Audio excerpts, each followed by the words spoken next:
Yamunati Avanachari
Jaya Radha Madhava Kunjabihari Jayam Vishnu Pad Paramahamsa Prabhupada Shota Shata Shishimad His Divine Grace A.C. Bhaktivedanta Swami Srila Prabhupada Ki Srimad Bhagavatam Ki Hare Krishna Namo Vishnu Padaya Krishna Prasthaya Bhutale Shrimate Bhaktivikas Swaminiti Namane.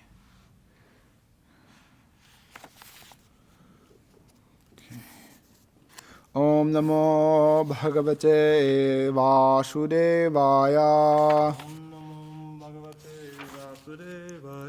Om Namo Bhagavate Vasudevaya. Om Namo Bhagavate Vasudevaya.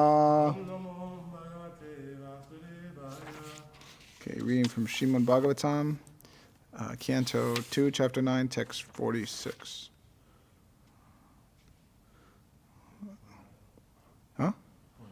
Okay, yeah, no rush. I'm trying to look for something here, too. Okay.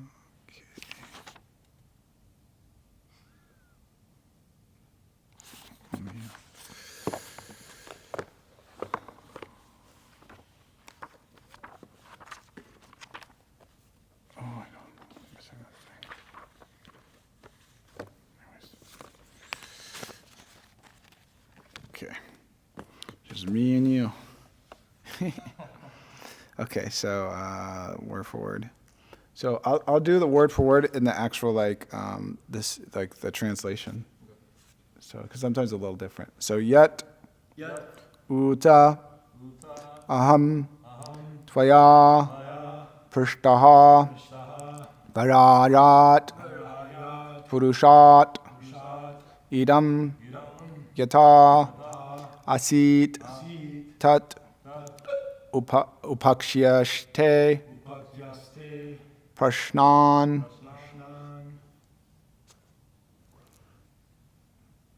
okay anyan cha krishna shaha okay yad utaham tvaya prishto Vairaja Purushadidam Yatasid Tad Upakshaste Prashnan Anyamscha Krishna Shaha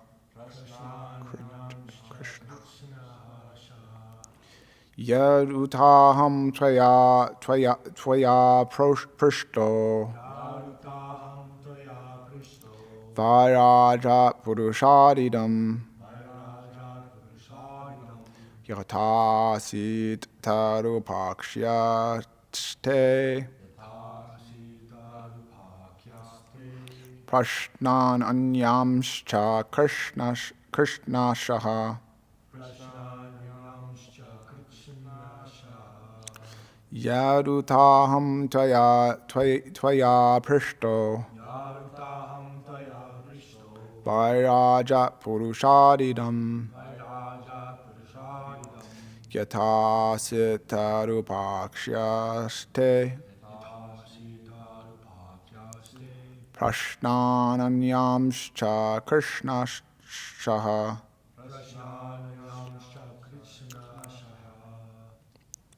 Alrighty. Yadutam Tvaya Prishto Vairaja Purushadidam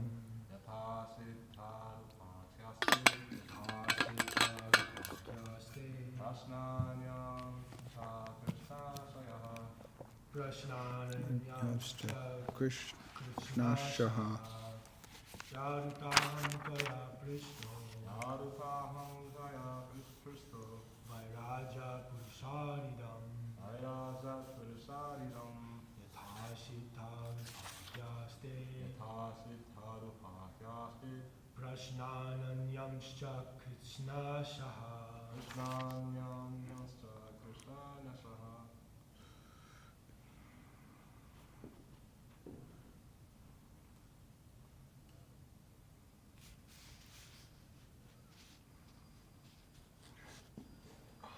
Okay. All right. So word for word. Yet. What? Uta is, however. Aham, I. Tvaya, by you. Prishtaha, I am asked. Vairajat, from the universal form. Purushat, the personality of Godhead. Idam, this world. Yata, as it. Asit, was. Tat, that. Upakshyaste,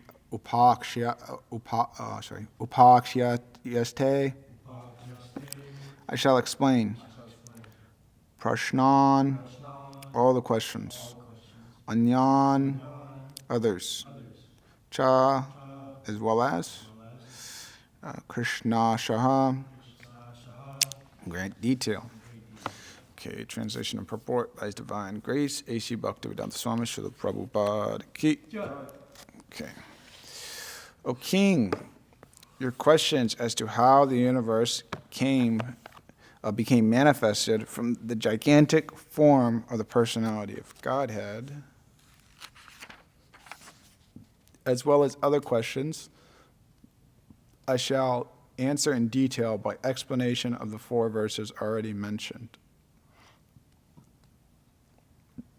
As stated in the beginning of the Srimad Bhagavatam, this great transcendental literature is the ripened fruit of the Vedas, the ripened fruit of the tree of Vedic knowledge, and therefore all questions that can be humanly possible regarding the universal affairs, beginning from its creation, are all answered in the Srimad Bhagavatam. The answers depend only on the qualification of the person who explains them. The 10 divisions of Srimad Bhagavatam, as explained by the great speaker, Srila Sukadeva Goswami, are the limitation of all questions, and intelligent persons will derive intellectual benefits from them by proper utilization. Om Agyanatimanandasya Gananjanjana Slakaya Chakshurunmithamnina Tasmai Shri Gurave Namaha Shri Chaitanya Manobishtam Stapitamyena Bhutare Swayam Rupakadamayam Dadati Swabadantikam Vandeham Shri Guru Shikta Padakamalam Shri Guru Vaishnavam Shta Shri Rupam Sagrajatam Sahagana Raganavam Mitam Tam Sajivam Savadvaitam Savadutam Parijana Saritam Krishna Chaitanya Devam Shri Radha Krishnapadan Sahagana Lalitam Shri Vishakam Mitam Shcha Nama Om Vishnu Padaya Krishna Pashtaya Bhutale Shrimante Bhakti Vikas Swami Namane Nama Om Vishnu Padaya Krishna Pashtaya Bhutale Shrimante Bhakti Vedanta Swami Namane Namaste Saraswati Devi Gauravani Pacharine Nivisheshu Shuni Vani Pachkatara Satarine Jai Shri Krishna Chaitanya Prabhu Nityananda Shri Advaita Gadadhar Shiva Sari Gaura Bhaktivinoda Hare Krishna Krishna Krishna Hare Hare Hare Rama Rama Rama Hare Hare Yat utaham tvaya prishto varaya jat purusharidam yatashit tad upakshiyeshte prashnan anyamscha krishnashaha. O king, your questions as to how the universe became manifested from the gigantic form of the personality of Godhead, as well as other questions, I shall answer in detail by explanation of the 4 verses already explained. So, this is the last verse of this chapter, entitled Answers by Citing the Lord's Prayer, version, which the chapter sloki is mentioned.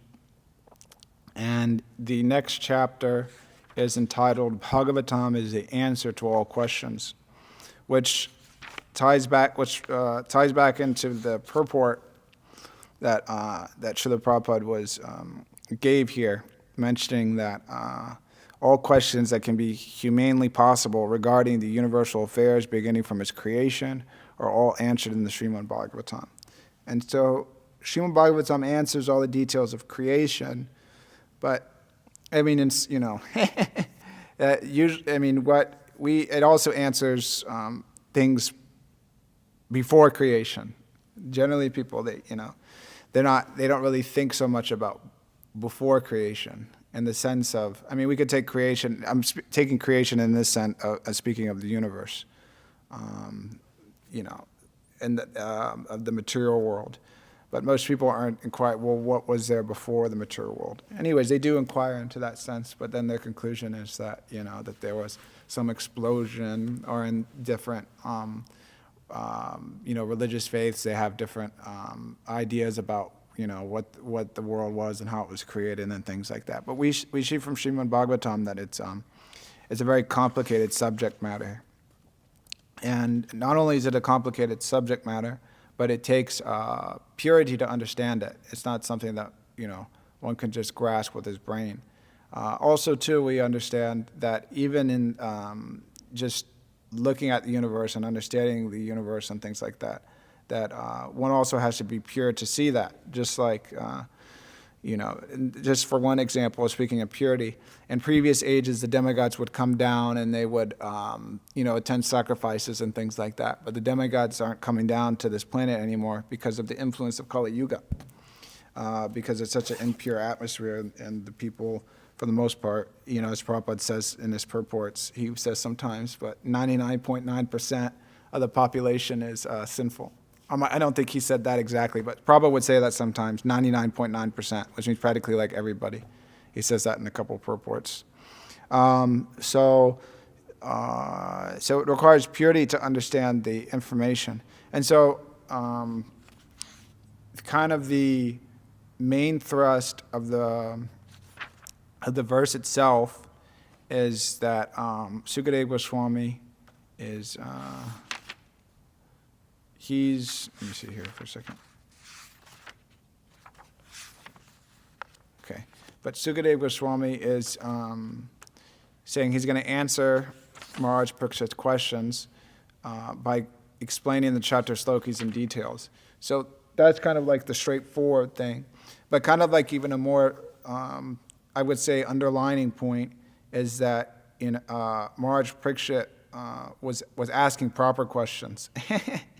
And we can see just by the nature of the questions that he was asking, he was highly intelligent. Because such people even these days, don't even ask questions that are maybe even so relevant.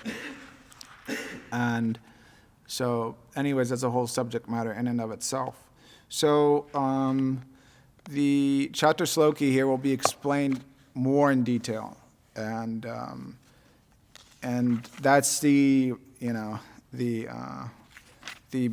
duty of the parampara is to further explain the things given by previous acharyas. I spoke so much on this before, so I won't really get into that in this class. But you can pull up a verse here. This is in relation to, the Guru Parampara. So this is Canto 12, Chapter 13, Text 19. And I might pull that up also because I might refer to it later. So, okay, 12, 13, 19. And so that verse is, so what is that? Kasmayena vabashito yam atulo jnana pradipa pura. Tad rupena chad naradaya munaye krishnaya tad rupina. Yogindraya tad atmanata bhagavat rataya karunyastas. Tachudam vimalam vishokam amritam satyam param dhimahi. So this is one of the concluding verses of Bhagavatam. So I meditate upon that pure and spotless, supreme absolute truth, who is free from suffering and death, and who in the beginning personally revealed this incomparable torchlight of knowledge to Brahma. Brahma then spoke it to the sage Narada, who narrated it to Krishna Dvaipayana Vyas. Srila Vyas revealed this Bhagavatam to the greatest of sages, Sukadeva Goswami, and Sukadeva Goswami mercifully spoke it to Maharaj Parikshit. So this verse is really relevant because that's exactly what's going on in this text right now. And this whole chapter was that, Krishna revealed, the Srimad Bhagavatam to Brahma, and then Brahma spoke that to Narada, and then Narada spoke that to Vyas. That was mentioned in the previous sloka, I believe. And then now Sukadeva Goswami is mentioning, we can understand, it's already been mentioned before, but then he heard that from Vyasadeva, and now he's going to explain that to Maharaj Parikshit. And so that's the system. And there's Shakti in that and power in that. And so that verse is just kind of substantiating that point. And so with all these different things, we need a guru to further explain things. So we see that with, Brahma, he had particular questions and he put them into the Supreme Personality of Godhead and they were answered. And then Narada Muni had different questions on different subjects.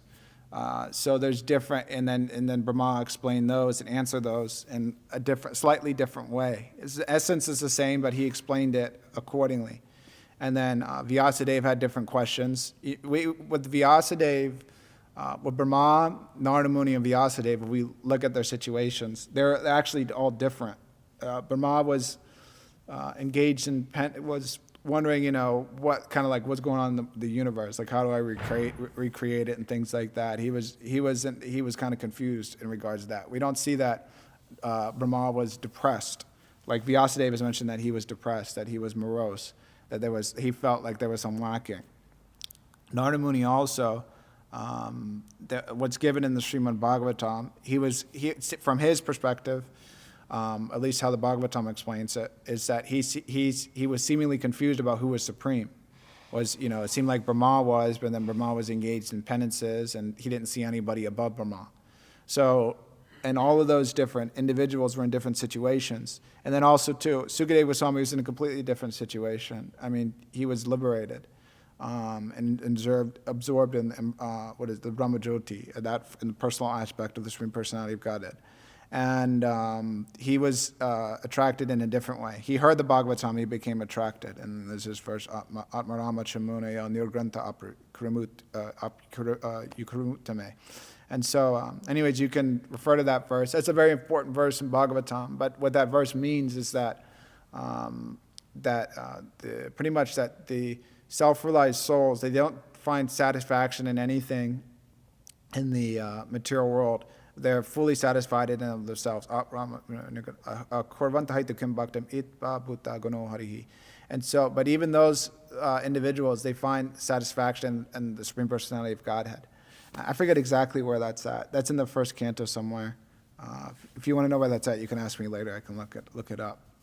It's like in the first, whatever. It's in, I think, chapter 7 or something like that. So anyways, so that was Sukadeva Goswami's position, that he was completely liberated and in that sense. And then Maharaj Parikshit's situation was completely different. Out of all of them, he was cursed to die. It's like, and it was, it seemed like those were the most drastic out of all of those individuals. He was cursed to die, and then seemingly also he did something really disrespectful. In case you don't remember, he garlanded a great rishi with a dead snake, and because he went there to go to the hermitage of this rishi, and the sage just, he was in meditation, And not the kind of meditation that we get into sometimes when we chant japa and fall asleep, but he was like so absorbed. And so Maharaj Picture was thinking he's just pretending, because, I'm here and he doesn't want to talk to me. So maybe we can try that sometimes if we're asked to do some service, we can just pretend that we're so absorbed in the japa, we're sleeping, and we don't hear. And then they can touch us and push us, but then we won't break out of it. We're like chanting japa. So he was thinking in that sense that, that he's just doing this to disrespect me. And so he put a dead snake around him. And so 5,000 years ago and today, that's obviously something like that would fry anybody out. So anyways, it was a great rishi, so he wasn't fried out, but his son was fried out. So he was this Shringi. So he cursed Maharaj Parikshit to die. So all these different individuals, they were in different situations materially. So they had different, so they grew up differently, like Brahma, him growing up, he doesn't really grow up, but Brahma is, growing up, and Maharaj Parikshit's growing up, it's Sukadeva Goswami, Vyasadev's, Narada Muni's, all the, growing up, for the lack of a better word, I don't know the Sanskrit word for it, but their whole perception of reality in the sense of, their circumstances they were put into was different from each other, completely different.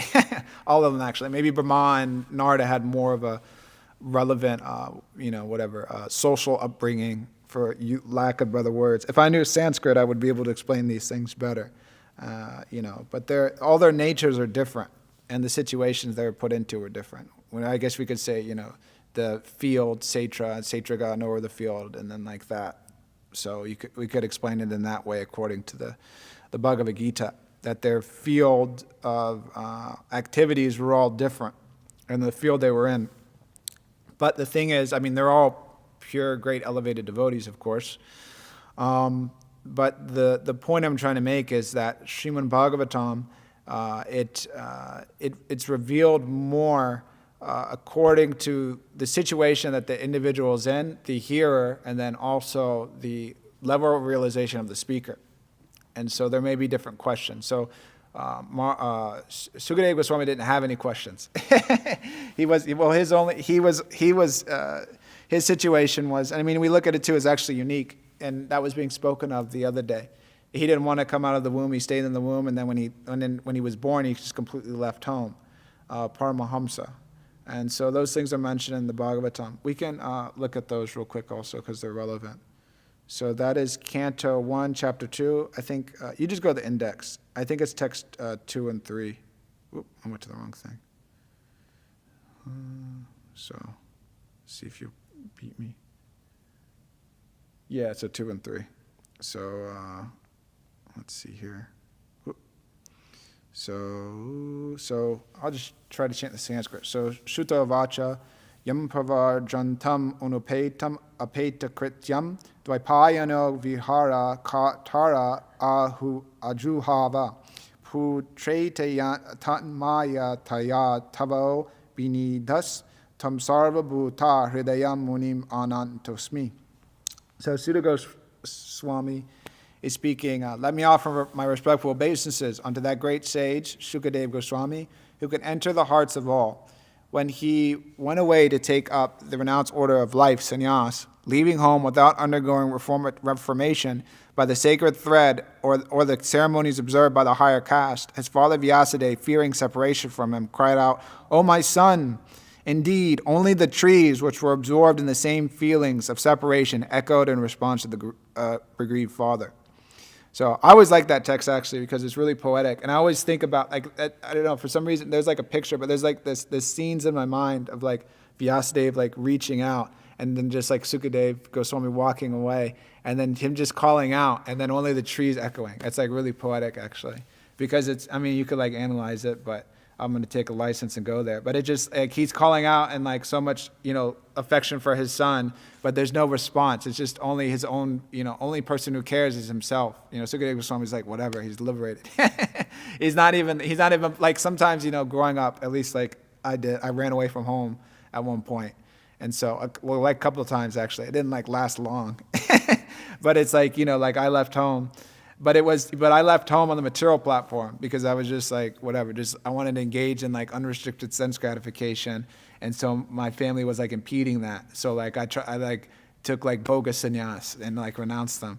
But it's like, that wasn't like the case of like, Sukadeva Goswami, that he was thinking, like, oh, like Vyasadeva is like trying to like, restrict me, this and that. He was thinking that this is Maya.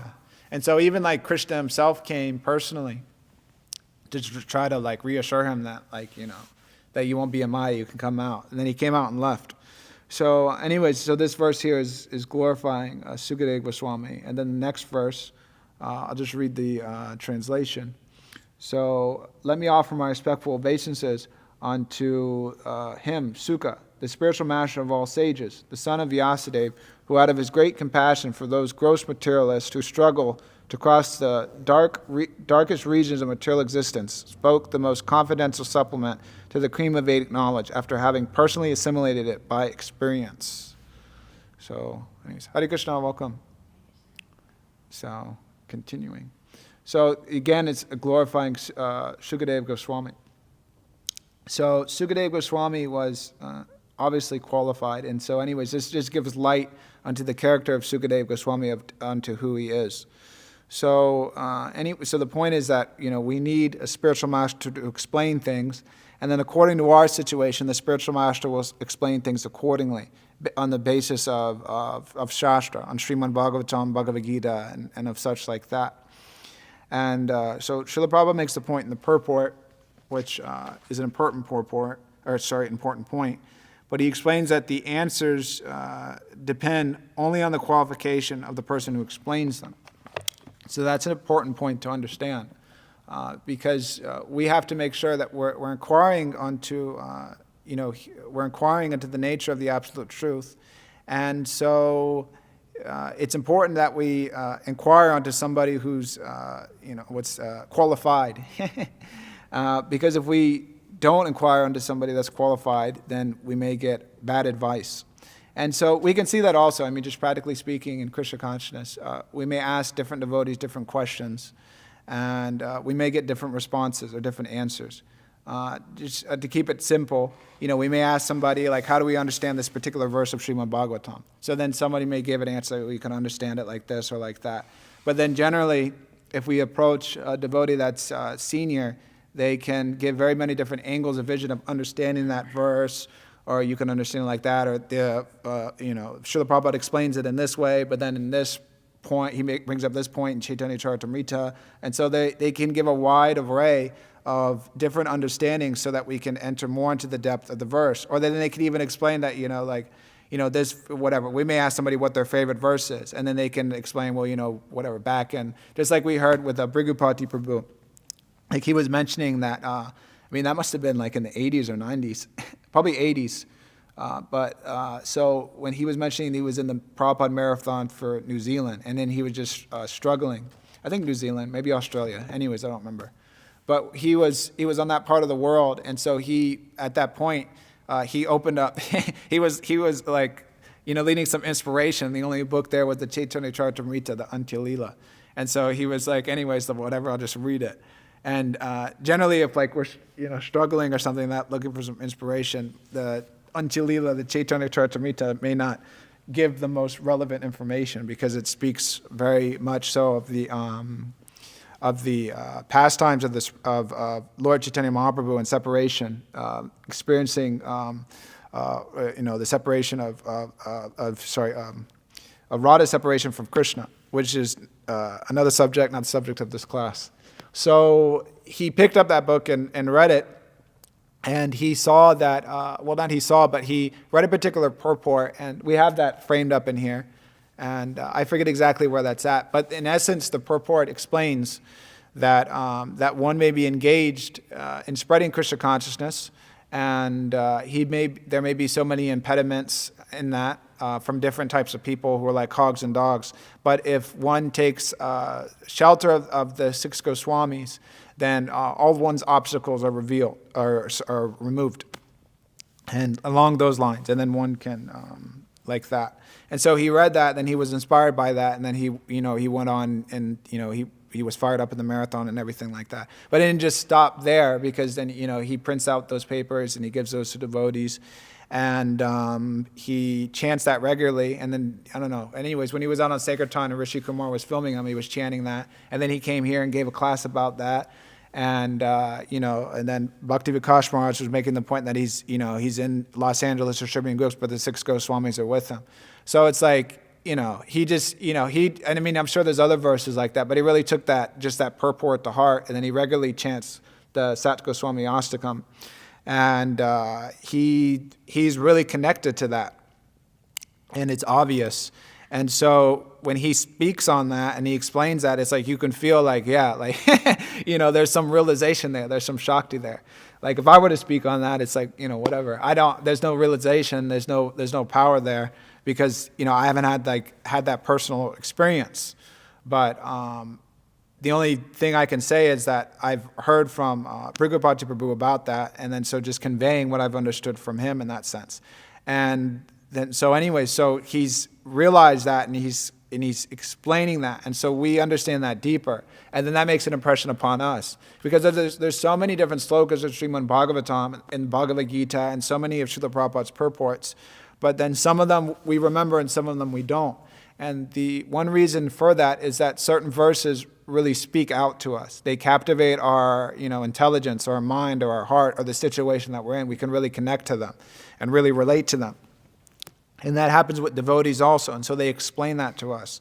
And then that makes an impression upon us. And then, whatever, if we, think about different verses, we remember this one in particular or whatever, or the longer that we stay in Krishna consciousness, we'll go through different situations in our life, and certain verses may really be like, this is like the situation I'm going through. And then maybe, anyways, there's a verse I want to mention. If I forget it. But it's along those. I don't want to get off track, my train of thought. So Kalki Prabhu, he came and he explained that. And so he gave different lights of that and understanding that. And so we hear from him, and we see the depth of that. And so he has that realization. He has that vigyan. And so it's not just a matter also too. So he's senior, and he has that realization, and he has that experience. And if you go back, anyways, you don't have to go back. I'll just pull it up here. So in the purport that I had mentioned earlier, on the 12th canto of Srimad Bhagavatam, the disciples of Srila Prabhupada, they make the point that when Krishna, let me just see here. Anyways, I'll paraphrase, but so Krishna spoke the Bhagavatam to Brahma, and then Brahma spoke it to Narada, Narada to Vyasa, Vyasa Sukadeva Goswami, like that. Sukadeva Goswami to Maharaj Parikshit. And then, the parampara continues, Bhaktisiddhanta Saraswati Thakur, Srila Prabhupada explained it to, his disciples explained it to us. So the Acharyas, they make the point that wherever the Srimad Bhagavatam is being spoken, it's understood that Krishna himself is there, he's present, speaking through the agency of his pure representatives. So the Krishna will manifest in the speaker of the Srimad Bhagavatam, and in those in the disciplic successions who take that message to heart and are preaching that message purely, because we understand in the second verse of Srimad Bhagavatam. Anyways, if you want to bring that up, you can. That might be a little jump for you. But 112, and that verse is Dharma Protiva Kaitra. Anyway, I just wrote it here. Dharma Projita Kaitavotra Paramo Nirmat Saranam Satam. So that verse in particular, I'm just that first line I'm going to focus on. But, you can, anyways, I'll give a translation, but you can go to the translation. But that, so that first verse just explains that, so this is in reference to the Srimad Bhagavatam, but it completely rejects all, mundane religiosity, which is materially motivated. And it propounds the highest truth, which is understandable by those devotees who are pure in heart. So 2 points are being mentioned here. The overall point of this verse is on the glories of Srimad Bhagavatam, that is not something mundane, and that it kicks out, this, dharma, mundane religiosity, you should be truthful and you should be honest and then treat others how you want to be treated. That's nice, but that's not the goal of life. Then artha, you want to make a lot of money, so here's like the religious way to do it. Kama, how you can live in this material world and enjoy your senses and at the same time be pious. The dharma, artha, kama, the moksha, liberation. So Srimad Bhagavatam kicks all of that out. And so the point here, which I'm making, is that Srimad Bhagavatam kicks all those things out, but then you have the person Bhagavat and the book Bhagavat. So book Bhagavat kicks all those out. Person Bhagavat is the same.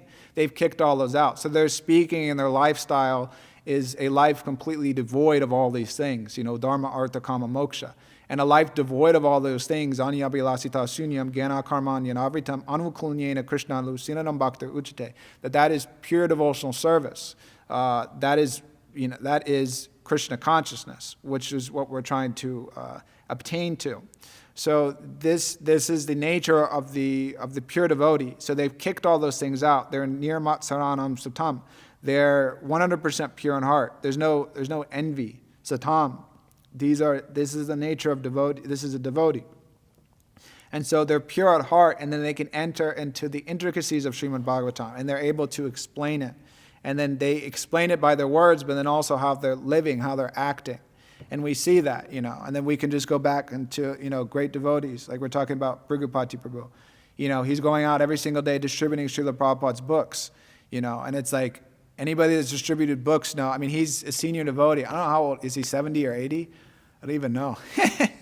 Yeah, he's old, he's 70 years old. He can go anywhere in the movement and everybody will bow down to him, cook for him, wash his lotus feet, do his clothes, they'll serve him completely. But the thing is, he's not interested in, living a comfortable life and being served. He's not into that. He's into distributing Srila Prabhupada's books, and he's taken that at his heart. And because he's pure at heart, he's not interested in this, fame, adoration, and distinction. What to speak of these other, gross, material attractions, such as, calm, crowd, lobe, greed, anger, all these nasty things. He's not into that. And then you associate with him, and you see that he's an amazing personality. And you just it's like there's no air about him when you come and you associate with him that he is a very big and exalted devotee, but you never know that if you didn't know of him, because he's not going to go and tell you that I've been distributing books for so many years and this and that. He'll mention that in the course of conversation in a humble way. And so we learn also, so we see that the actual character of great devotees, and then we also we have our spiritual master. And I've seen that also in the life of His Holiness Bhakti Vikas Maharaj, of living a pure life, just like, somebody gave him, so much money one time, and he just, he took it and just gave it to another disciple. He didn't care from it, there was no change in his consciousness, because we understand in the Srimad Bhagavatam that, money and women, one has to be careful with, especially the renunciate. And for, women, there's man also, because one can get into sticky situations if one is not careful. And money allows one to fulfill one's sense gratification. Because if one has millions and millions of dollars, then the mind can think, oh, I can do this, I could do that, or I could buy a boat, or, whatever, I could buy a jet, or, I got so much money, I could buy a spaceship to Mars. I can buy property in space, and then, I can go up there and live. But then one who has just $5 in the bank, he's not thinking about, going to Mars. He's whatever. He's thinking on a smaller level that, well, maybe I can buy, this candy bar or that candy bar. So when one has lots of money, it influences the mind. But those devotees that are completely pure, they're not influenced in that way. So niramat saranam satam, so completely pure. And then free from envy also. None of this, these things that we struggle with. So we hear from those individuals, and by their association, the Srimad Bhagavatam becomes revealed. And so we hear from them, we serve them, and then we see their life about practically how they're living the Srimad Bhagavatam, how they're painstakingly taking so much inconvenience to spread Krishna consciousness, to speak Krishna consciousness. To speak Krishna consciousness is also an austerity, because there's things in the Srimad Bhagavatam that people don't like to hear. And the acharyas, they have to explain those things. They can't just, take out this part of Srimad Bhagavatam and that part of Srimad Bhagavatam. Just like, when you're a kid, they have you fold up, a piece of paper, and then you cut it in different ways, and you open it, and it's like a snowflake or something, and it's very intricate design. But you can't do that with Srimad Bhagavatam. Cut things out, and they say, oh, look, it's a beautiful work of art. We have to present Srimad Bhagavatam as it is, 100%. Because if we cut things out here and there, then it's not the Srimad Bhagavatam. It's something else. It's, so we have to be aware of that fact. And so those devotees, they speak that also, and then they receive inconvenience for that, and they're criticized for that, for speaking the pure message of Srimad Bhagavatam. And Srila Prabhupada was similarly criticized for that. Bhaktisiddhanta Saraswati Thakur was so much so that people wanted to kill him. And there's that story there, actually. I don't know if you know. But anyways, long story short, he was speaking so strongly against a particular group of people who were against the message of Srimad Bhagavatam, or, seemingly, following devotional service, but, concocting so many different things. And so actually they paid the police and told them that, we're going to kill Bhaktisiddhanta Saraswati Thakur, so you just, you don't do anything. And so the police didn't take the bribe because, they would have done it, but they said they were not going to, take the bribe of someone to kill a great sadhu.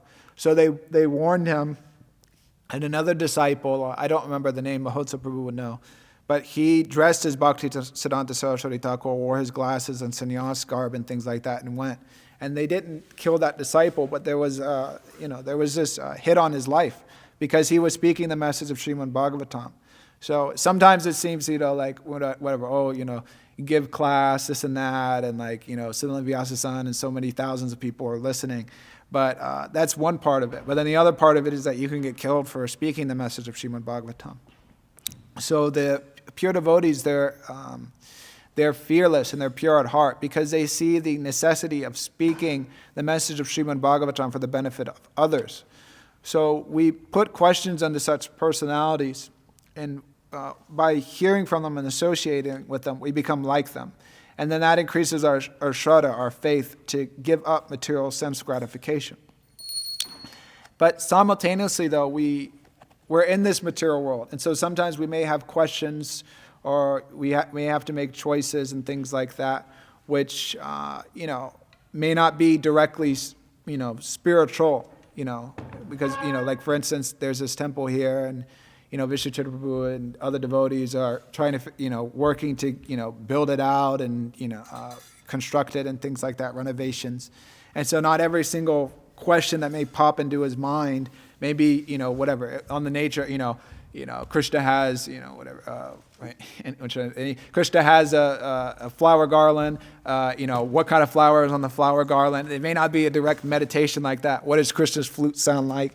It may be something more, seemingly practical in the immediate sense that, okay, we have to build this temple out. So what contractor should we use, and this and that, or whatever. If you're going traveling Sankirtan, you have to pay attention to, the tires from time to time, because then the tires have to get switched, because then if you get a flat, then that'll, reduce Sankirtan and book distribution, and then you have to know, okay, well, this and that. So it doesn't seem so spiritual, like that. We're not always speaking on the message of Srimad Bhagavatam. And then we may have different complexities in our life also, which are disturbing our mind, or different problems, or whatever it may be.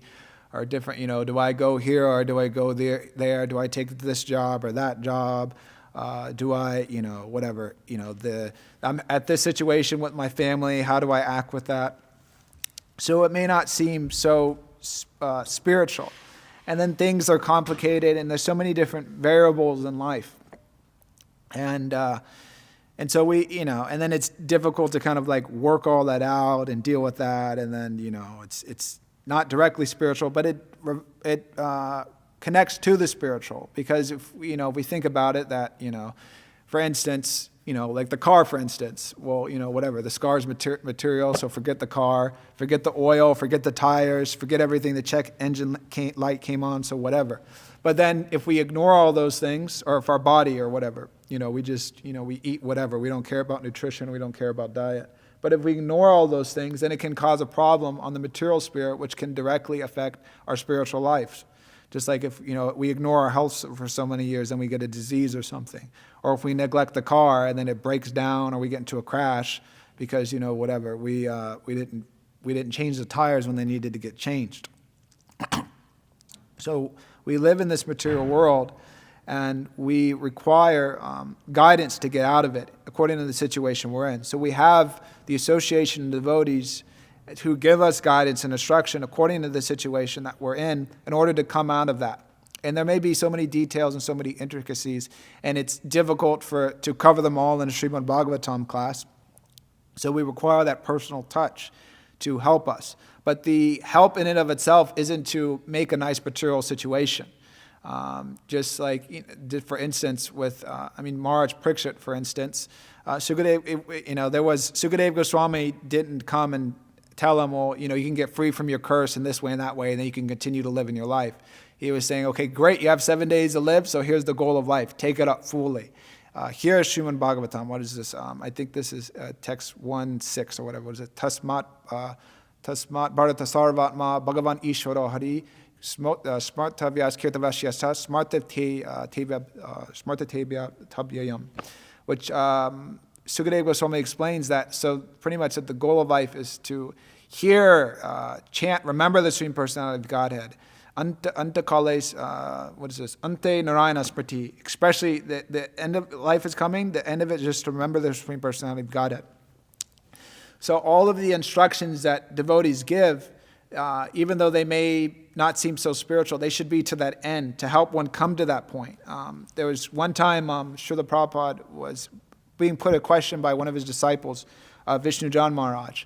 And so Vishnu Jan Maharaj was asking him that, we're distributing these books, but then people's minds are so disturbed. Like, how can they hear the message of Srimad Bhagavatam, if their minds are so disturbed? Because if you have a disturbed mind, if you're just worrying so much about, money or that or this or some problem in life, it's difficult to be Krishna conscious. And so Srila Prabhupada explained, that there's Varnashram Dharma, establishing these farms so people, they can come and they can live a life free from, the rat race and free from, getting, I have to get a job, I have to pay rent, and then to get the rent, I have to get the car, and then, otherwise if I don't have a car, I can't get groceries, and I can't get to work, and then, I got to have insurance and this and that, and then before you know it, it's like, this, you have to come up with thousands of dollars each month, just to live. So Prabhupada was pushing disciples in that way to establish a situation so that people, they could come and they could live a simple life materially. There may not be, washers and dryers and all these different things like that, but the basic necessities of life will be there, food, clothing, shelter, association, entertainment, things like that. So that one could focus on the essence of life and not be, because to live in the materialistic society comes with that materialistic association, and that is draining. If we have to go to work and then we have to associate with people who, whose goal of life is dharma, artha, kama, moksha, but then, well, not moksha, but dharma, artha, kama, but not in the sense of Srimad Bhagavatam, but vikarma. They're engaged in extremely sinful activities and their minds are polluted. They're not interested in anything further. And then we associate with that can affect us. And then, just living life, and then you can't rise early and it's difficult to chant rounds. So then one becomes in a compromised situation. So Srila Prabhupada wanted his disciples to establish that situation so people can come. Okay, they're distressed, they're worried, all these anxieties. So just come here, work for some time, associate with devotees, be free from that anxiety, but hear the message of Srimad Bhagavatam. Okay, you have this problem and that problem. Okay, let's deal with it. But we see also in Srimad Bhagavatam also, like for instance with Ashvatthama, it was a complicated situation in the beginning of the first canto that's mentioned. So Ashvatthama killed the sleeping sons of the Pandavas. And so that was brought to the attention of everybody because they found them dead the next morning. He killed them in their sleep, very cowardly. And that's extremely sinful. They were sleeping and he went and just murdered them. And so then it was brought to the attention of different individuals, of Krishna and some other devotees. What do you do? Do we kill him or not kill him? And so it was a complicated thing, and there was some argument there. And so the point I'm making is that, it was settled, but it wasn't exactly cleared. Okay, do we kill him? Do we not kill him? He's the son of a Brahmin, so therefore he shouldn't be killed. But then he broke these rules of Dharma, he should be killed. So it's complicated. And then the solution was that we'll kill him by not killing him. So they cut his hair and they took his jewel and they pretty much removed his caste, and that way he was killed. He was exiled from society. And so in our own lives, it may not be so simple like that. And Krishna may not be there to give direct answers. Or the guru may give suggestions, or devotees may give suggestions, or whatever the situation may be. And so it may be complicated. And then there may be that fear, okay, if I do this or do that, well, what if it's wrong? It's a big choice. What if I ruin my life? Things like that. I mean, I've been in situations like that myself. And so there may be so many different instances there of the situation. And everybody's situation is unique. Do you go, a devotee's, coming around for the first time, he wants to move into the temple full time. He's in school. Does he go to school or does he drop out of school? In my case, I dropped out of school. In your case, you didn't drop out of school. It's different for every person, or this or that. What do I do? My family's sick. Do I go and take care of them? Do I not? What do you do? So everybody's situation's different, and it's very intricate.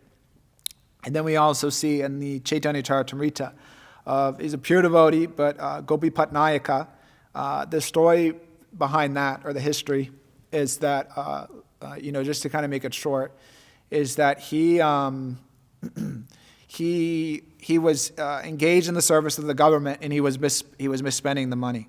And so he was going to be killed for that, and the devotees were going to Lord Chaitanya telling, help him.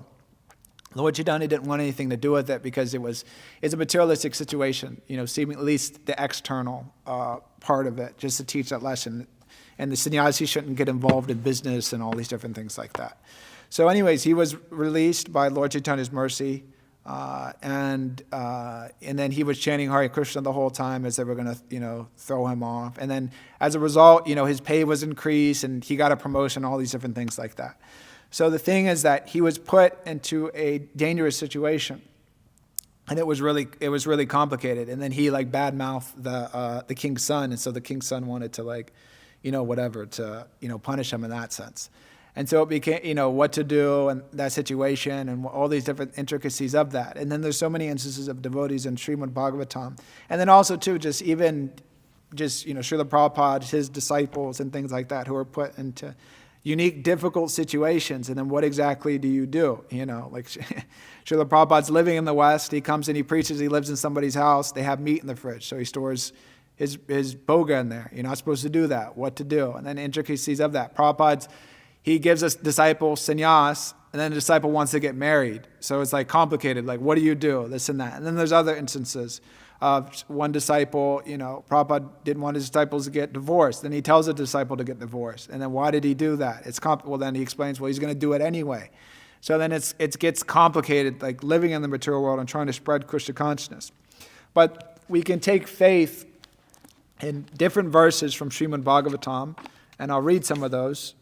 So this is a famous verse. I'll read the Sanskrit because it's important. But particularly, this is 9th chapter of the Bhagavad Gita, 31st verse. So, Konteya pradijanihi name bhakta pranashyati.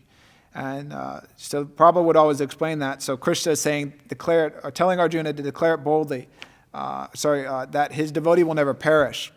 So whatever difficult circumstances were put into Krishna consciousness, if we, with all heart and enthusiasm, continue with that fixed determination, and we try to follow to the best of our ability, it may be different in different circumstances, Krishna will definitely protect us and will definitely help us.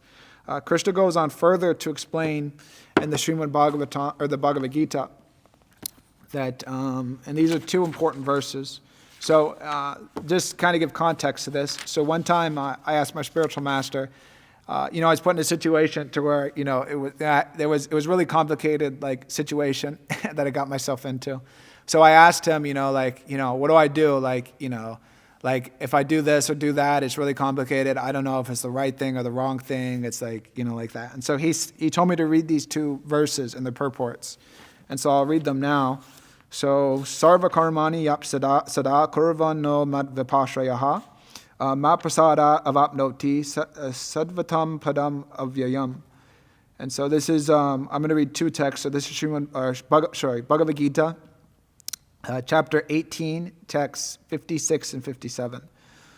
Though engaged in all kinds of activities, my pure devotee under my protection reaches the eternal and imperishable abode by my grace. And so Srila Prabhupada gives a nice purport. I guess I'll read that because we have a little time. The word mad vipashrayaha means under the protection of the Supreme Lord. To be free from material contamination, a pure devotee acts under the direction of the Supreme Lord or his representative, the spiritual master. There is no time limitation for a pure devotee. He is always 24 hours a day, 100% engaged in activities under the direction of the Supreme Lord. To a devotee who is thus engaged in Krishna consciousness, the Lord is very, very kind. In spite of all difficulties, he is eventually placed in the transcendental abode of Krishna Loka. He is guaranteed entrance there. There is no doubt about it. In that supreme abode, there is no change. Everything is eternal, imperishable, and full of knowledge. So, and we can elaborate upon that under the protection of the Supreme Lord. We can say that also under the guidance of the spiritual master and the Vaishnavas, that if we follow their instructions sincerely, that we will obtain the perfection of the devotees and of Guru and of Krishna. And so the next verse is Chetasa sarvakarmani mai sanyasya matparaha buddhi yogam apashritya matchitta satatam bhava. So that same word comes up. So in all activities, just depend upon me and work always under my protection.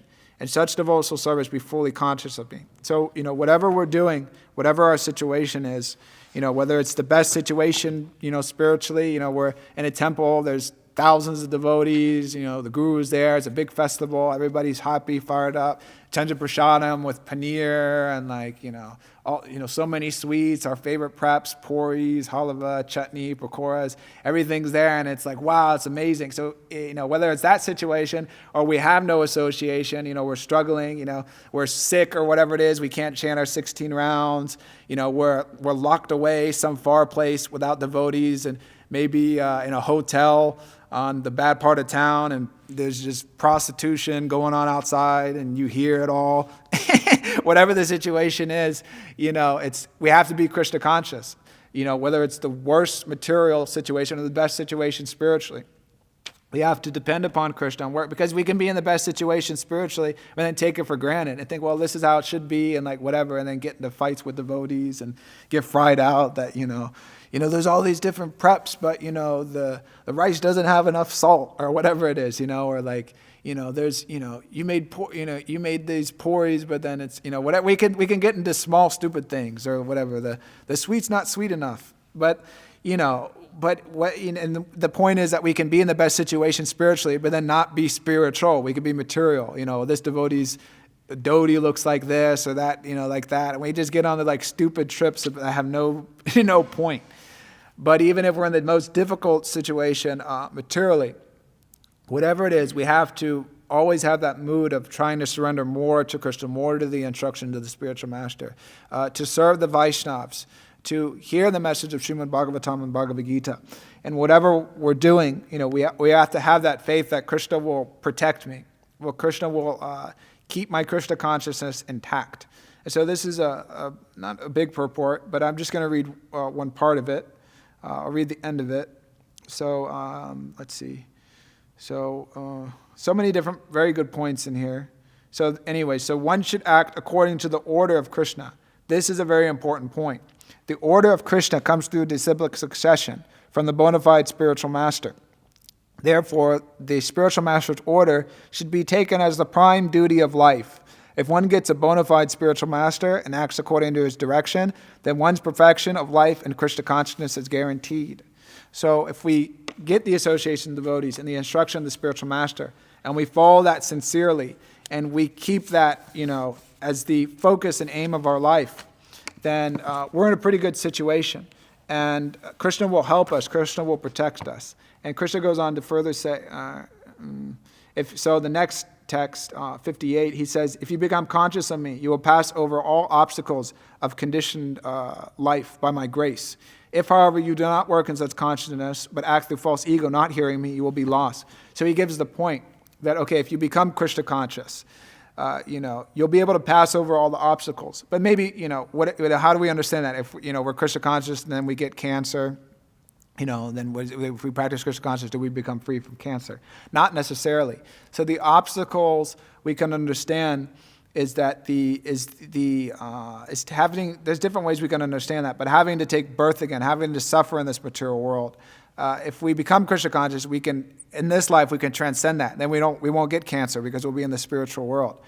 We won't suffer, financial problems because we'll be in the spiritual world. We won't have to suffer this world is called Kunta. There's Vaikunta, which means without anxiety. But then there's this anxiety of the material world, which is a big thing nowadays. Everybody can tell you about anxiety. So there's so many obstacles in material life. So we can overcross them by being conscious of Krishna, by remembering the instructions of the spiritual master. But if we don't do that, Krishna explains here that if we're not Krishna conscious, but then we start thinking, well, I know this, I know that, or whatever, I know more than the spiritual master, and then we stop hearing the message of Shastra, then we'll become lost. And that can manifest in unlimited ways. But the thing is then, who knows where we're going to go or what's going to happen or what we're going to do, but we become covered over by the material energy, and then we act out again on the material platform. And so the situation we're in, so the devotees, they explain the message of Bhagavatam to us, and that's the duty of the spiritual master, of the guru and the disciples, is that they explain the message of Srimad Bhagavatam and Bhagavad Gita, which is relevant for the hearer, and the speaker speaks that according to his realization. And so, we may not have the association of such a great exalted speaker like Sukadev Goswami right now, because I'm not on that level. But there are exalted devotees out there who can give relevant instruction about how we can come from, we're in the material world, but then we have an understanding, okay, the goal is the spiritual world. And they can give us relevant instructions about how we can come from our situation to the situation of being fully surrendered to Krishna. And it's a lifelong practice. It's not something that's going to happen like in one shot, like whatever. There's so many things you can go and ask somebody and they can explain it really simply that we may not, material on the material platform. But Krishna consciousness is a blissful science. And it's Srila Prabhupada says in the one of the first purports of one of the first verses in the Bhagavatam that the process is simple, but the application is difficult.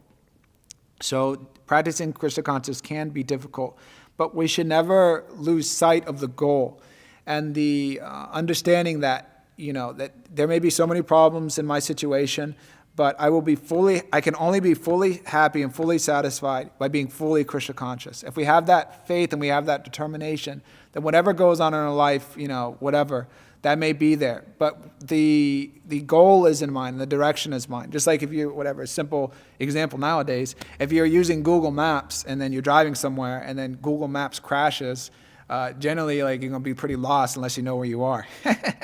And so the same thing, if we just, give up the end game of Krishna consciousness, wherever we're at in the material world, it's going to become very confusing place because go left, go right. I don't know. Do I go back? Do I go forward? Where am I going? And like that. When we probably, most of us probably had that same experience before coming to Krishna consciousness. Like what's life about? What's the meaning of life?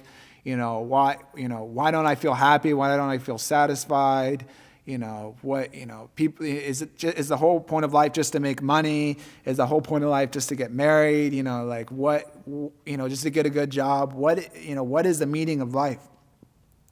So we were fortunate enough to get the association of devotees and hear the message of Srimad Bhagavatam. And so that inspiration and direction was given to us, that this is the goal of life, that you can find satisfaction from there. And we heard that also, but we didn't just hear that, but we experienced that.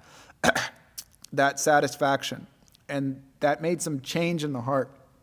And so that process began as we were discussing in the earlier in the Srimad Bhagavatam, that this dharma potitiva kaitava atra paramo niyanam saranam satam. So we became connected to that situation of those devotees. So they began to, in ourselves, in our heart, kick out all of these different things and to enact the process so we can similarly become like them, nirmat saranam satam, pure at heart and free from envy. And so Srimad Bhagavatam is, in one sense, you could say it's a book, but it's much more than a book. It's Srila Prabhupada explained in Vrindavan that make Srimad Bhagavatam your life. And so it's also explained further in here. Let's see if I can find it.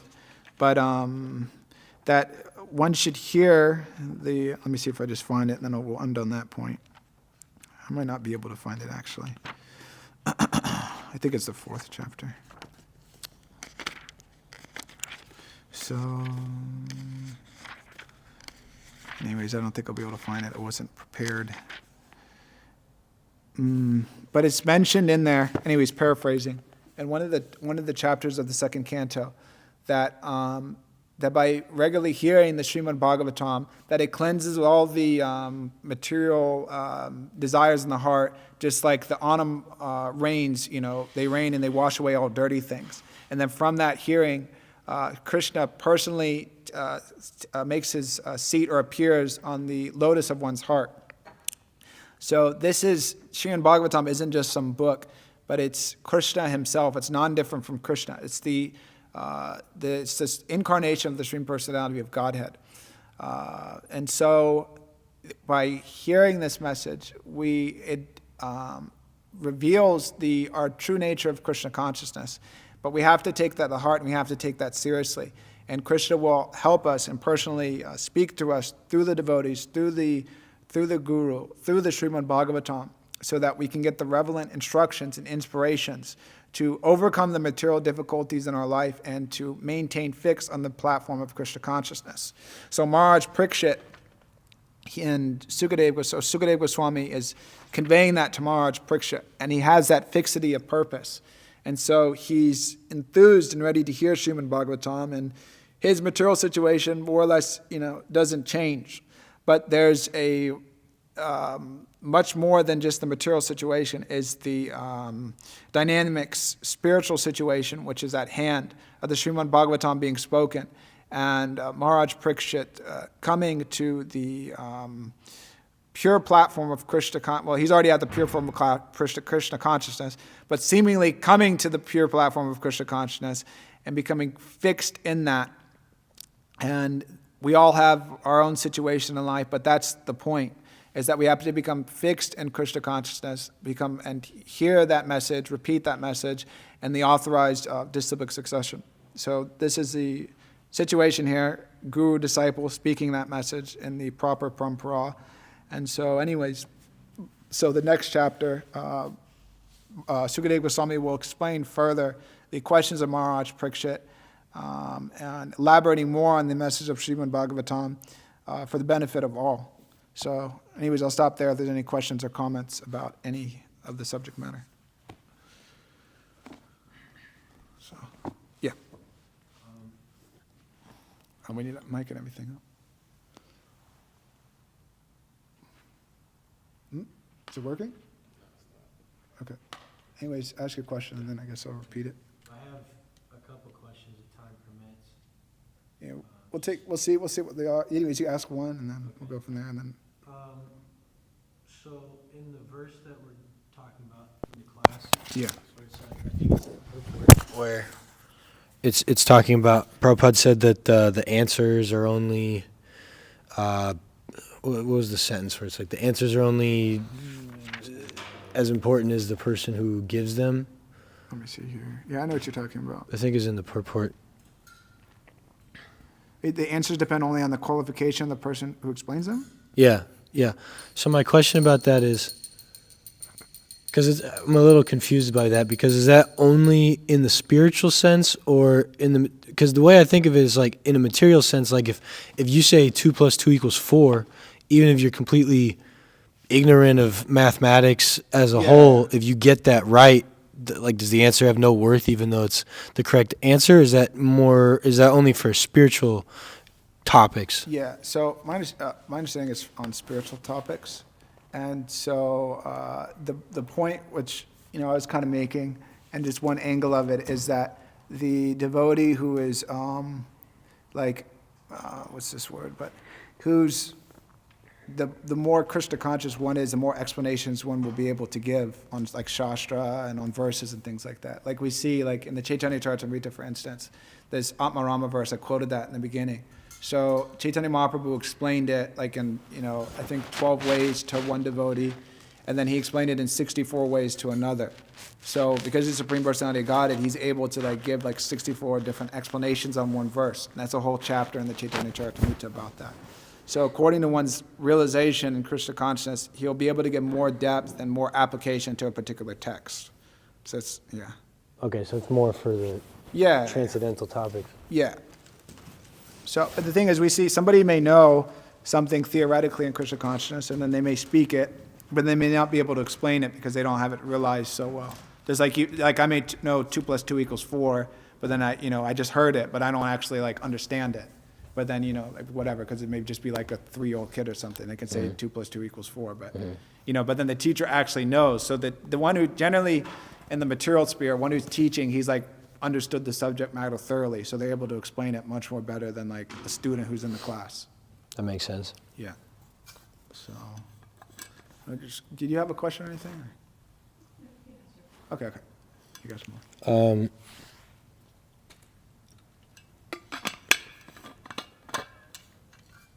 I never thought about this before, but so the verse, and then you were also talking about parampara elsewhere in the lecture, it made me think, is the disciplic succession for Bhagavad Gita different than the disciplic succession for Srimad Bhagavatam?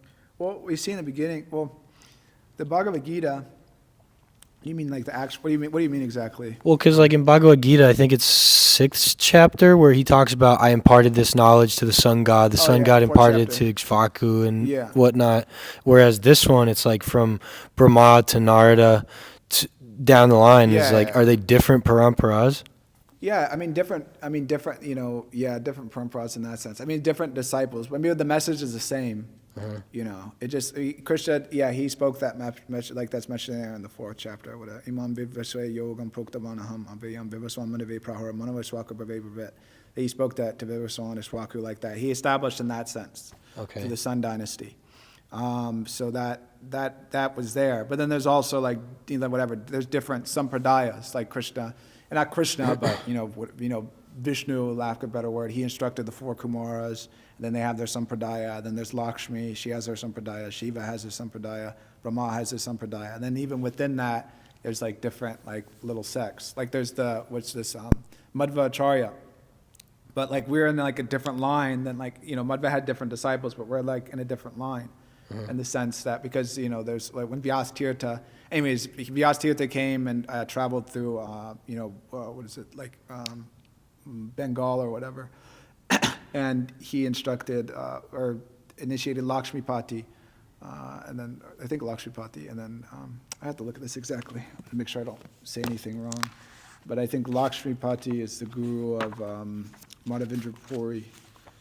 Let me see. Yeah, Lakshmipati. So anyways, it's just a hitch. So anyways, the point I'm making is that one disciple or a descendant of Madhva Acharya, he initiated, Lakshmipati, who was devotee, and where Lord Chaitanya was, and then Madhavendra Puri took initiation. And Madhavendra Puri he initiated Ishwar Puri, and Ishwar Puri is the spiritual master of Lord Chaitanya. But then Madhvas have like a different line because then they're not in like that line of Lord Chaitanya. So there's different like ways that the knowledge comes down. Oh, okay. So they are. Okay. I think that makes sense. So it is. Even though it's the same knowledge coming down, it's coming down through different devotees in these different scriptures. Yeah. Okay. Yeah. All right, thank you. I have more questions, but I don't know if there's enough time. Yeah, no question.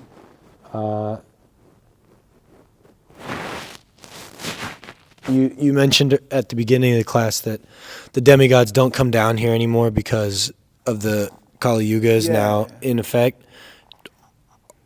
Are the demigods or the residents of heavenly planets, higher planetary systems, are they also influenced by Kali Yuga, or is that only here? Yeah, that's like a common question. So my understanding of that's only here. Only Demigods here. aren't affected because there's not like yugas like that in the heavenly planets. Just from like what I've read and what I've seen. So we degrade more, but they kind of like stay on the same platform. Yeah. Okay. They're not influenced by the ages like that. Okay. All right. And then my last question for you is, So when Lord Brahma was born of Vishnu's navel, and then he tried to like go looking around to see the source of it, and he couldn't find it, just kept going. So he came back up, and he started meditating to get the knowledge that he received for creation. Right? Yeah. How did he know to meditate? Yeah, Vishnu told him.